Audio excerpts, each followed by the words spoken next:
संत चरित्र पूज्य बापू जी के सत्संग प्रवचन से।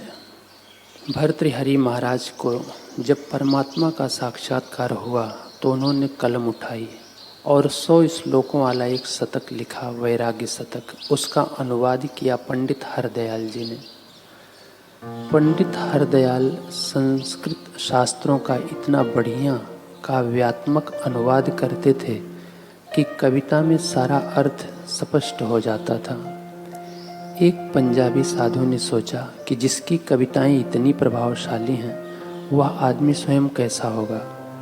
पूछताछ की तो पता चला कि पंडित हरदयाल की किराने की दुकान है। पूछते पूछते वह साधु पहुंचा पंडित हरदयाल की दुकान पर और वहां बैठे व्यक्ति से पूछा, पंडित हरदयाल आपका नाम है?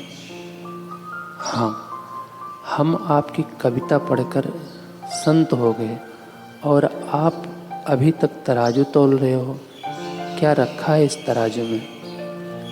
पंडित हरदयाल उठ के चल पड़े। तराजू में बाट रखने तक को रुके नहीं, चप्पल पहनने के लिए भी नहीं रुके। चल पड़े तो चल पड़े और साधु हो गए। अमीरी की तो ऐसी की सब जर लुटा बैठे, फकीरी की तो ऐसी की गुरु के दर पे आ बैठे। जो धर्माचरण करता है उसका हृदय शुद्ध हो जाता है। ऐसे शुद्ध हृदय व्यक्ति के चित्त पर संत वचन का प्रभाव तत्काल पड़ता है। वह उसके हृदय में चोट कर जाता है और उसमें विवेक वैराग्य का उदय हो जाता है। संत तुलसीदास जी ने भी कहा है, धर्म ते विरति योग ते ज्ञाना। धर्म के आचरण से वैराग्य होता है।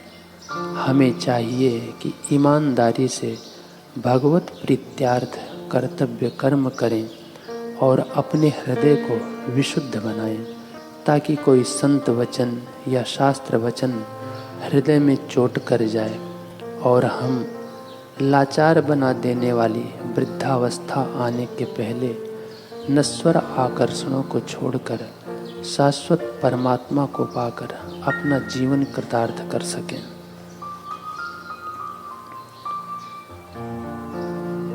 अगला प्रसंग है, 18वीं शताब्दी की बात है। दक्षिण भारत में मदुरई शहर के एक ब्राह्मण परिवार में सोमनाथ योगी के घर एक बालक का जन्म हुआ। नाम रखा गया शिवराम कृष्ण।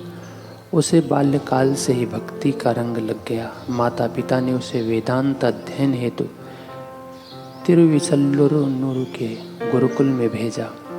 15 साल की उम्र में ही वह तर्क, व्याकरण, श्रुति, स्मृति, संगीत, साहित्य समस्त विद्याओं में पारंगत हो गया। एक दिन शिवराम कृष्ण अध्ययन पूरा करके अपने घर आया। उस दिन माँ कुछ स्वादिष्ट भोजन की व्यवस्था में लगी थी, इसीलिए शिवराम कृष्ण को 2 घंटे तक भोजन के लिए प्रतीक्षा करनी पड़ी। उन्होंने मन ही मन सोचा कि गृहस्थ जीवन अत्यंत झंझटों से भरा है। अभी मेरे वैवाहिक जीवन का प्रारंभ भी नहीं हुआ है और मुझे 2 घंटे तक भूखा रहना पड़ा। यह तो गृहस्थ जीवन के दुखों का श्री गणेश मात्र है। इतने से ही मुझे वैवाहिक जीवन के भावी दुखों का आभास मिल गया है। यदि व्यक्ति का जीवन संयमी व विवेक प्रधान तथा हृदय शुद्ध होता है तो छोटी सी बात या कोई साधारण घटना भी उसके हृदय को लग जाती है और वह उन्नत जीवन की ओर तीव्रता से बढ़ जाता है। शिवराम कृष्ण के हृदय में वैराग्य जाग उठा। संसार से बड़ी उपरामता हुई। माँ की ममता, कुटुंबी संबंधियों के झूठे दिलासे सबको ठुकराकर जन्म मरण के दुखों से पार पहुँचाने वाले सद्गुरु की खोज में वह निकल पड़ा। घूमते घामते कांचीपुरम पहुँचा और परम शिवेंद्र सरस्वती जी से सन्यास की दीक्षा ली। गुरुदेव ने नाम रखा सदाशिव ब्रह्मेंद्र सरस्वती। गुरु के मार्गदर्शन में सदाशिव ब्रह्मेंद्र साधना करने लगे। गुरु मंत्र जप के प्रभाव से बुद्धि की सूक्ष्मता बढ़कर वह अत्यंत कुशाग्र हो गई। योग के क्षेत्र में भी वे बहुत आगे बढ़ गए। बोलने और पांडित्य में कोई उनकी बराबरी नहीं कर सकता था। परम शिवेंद्र जी के दर्शन हेतु देश विदेश के विद्वान आते थे। सदाशिव ब्रह्मेंद्र उनके साथ वाद विवाद करते और उनको पराजित कर देते थे।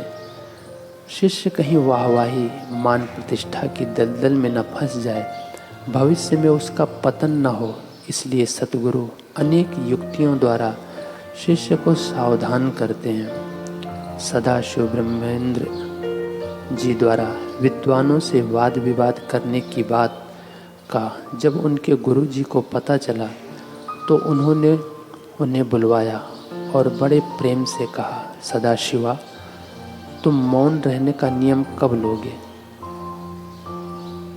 गुरुदेव, अभी से। उसके बाद उन्होंने मौन व्रत ले लिया और पूरा जीवन उसका पालन किया। धन्य है ऐसा समर्पण, गुरु वचनों में ऐसी निष्ठा। गुरु की चाह में शिष्य ने अपनी चाह मिला दी। विद्वता शास्त्रार्थ की योग्यता को एक तरफ रख के मौन व्रत ले लिया और आजीवन उसका पालन किया।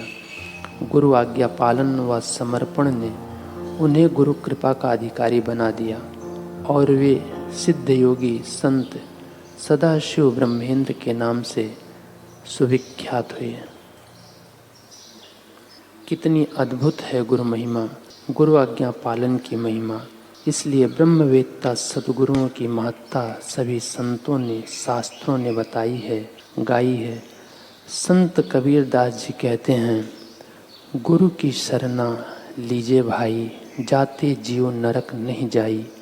गुरु मुख होए परम पद पावे, 84 में बहुरी न आवे। गुरु पद सेवे बिरला कोई, जा पर कृपा साहब की होई। गुरु बिन मुक्ति न पावे भाई, नरक अधोमुख बासा पाई। गुरु की कृपा कटे यम फांसी, बिलम न होए मिले अविनाशी।